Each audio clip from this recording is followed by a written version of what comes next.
Getting the last of the eggnog out of the way before its expiry date, this is Tell Someone. Jeff God of Biscuits asked the first question for the day.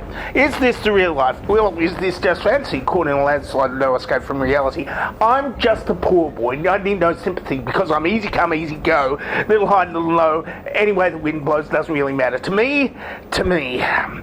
Mama, I've killed a man, put a gun against his head, pulled the trigger, now he's dead. Mama, this life has just begun, now I've gone and thrown it all away. Mama, I didn't mean to make you cry, just wish that I had never been born at all. Carry on.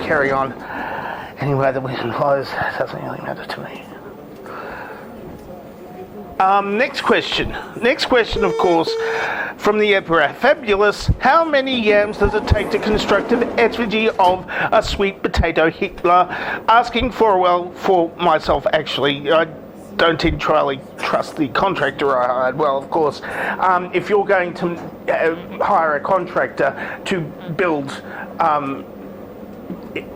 sweet potato effigies of anybody, then you're going to have to go through all your mathematics in precise manner. So what you've got is it depends on the size of the Hitler, really, and whether you want that sculpted out of mashed sweet potato, or whether you want it sculpted out of a raw one and then deep fried, as is the style of the time. So what I suggest is you look up a cooking channel and ask them how to do it, because I'm not a cooking channel at the moment, although I have done very I've smashed a few pineapples, yes, but I'm not technically a cooking channel. Next question, of course, is from Joe Freddy. Will you ever get your pants back, or have they left you for good? Well, of course, look. Here, on Tell It to Someone, we are on the monorail of the imagination. And as such, you can imagine my legs, clad or unclad, in whatever you want, because the monorail of the imagination is a place to explore and discover your innermost wants, needs, feelings, and desires. And yes, you might just desire me to actually wear pants at some point, but you won't know whether I'm wearing any.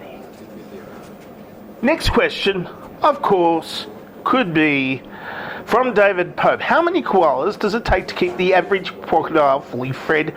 Asking for a friend. Do we have any friends for David Pope here?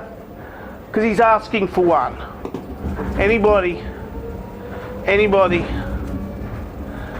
Well, I mean, if you want to, make koalas your friend and then feed them to the crocodiles, that won't do any either, because of their diet, they taste rather gamey, and they live up trees. And crocodiles don't climb trees. They sort of grab people on the riverbank and then drag them in, and then roll over a couple of times and kill them, and then wait for the corpses to rot and then eat them. Whereas koalas generally don't go near the river because of that reason. None. They prefer to eat like fish and sheep and people and stuff. Next question, from Alex Trusk. Why is the porn industry demanding you reveal you are God, and the universe is a figment of your imagination? Well,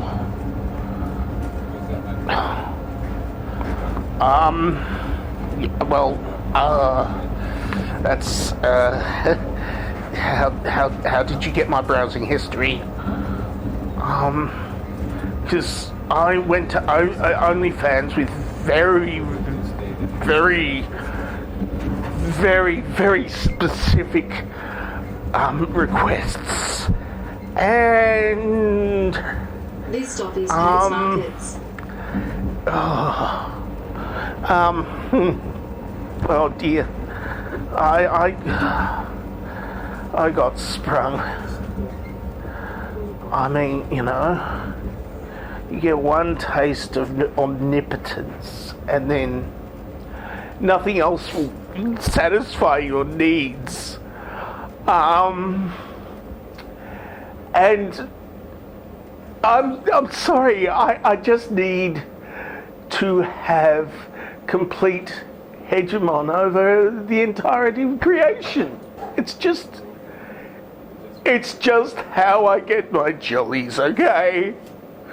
And that's it for Tell Someone for this week. If you would like to ask me a question, then ask me a question in the place where the pants may or may not exist. Or you can answer this dovetail question, of course, that is strategically placed over my throat or shirt or something. You can also answer that because, you know, it helps with the algorithm or something, because I need more people to watch, and I don't really want to like put any effort into it. I'm dangerously talented and I don't have a cool sign off.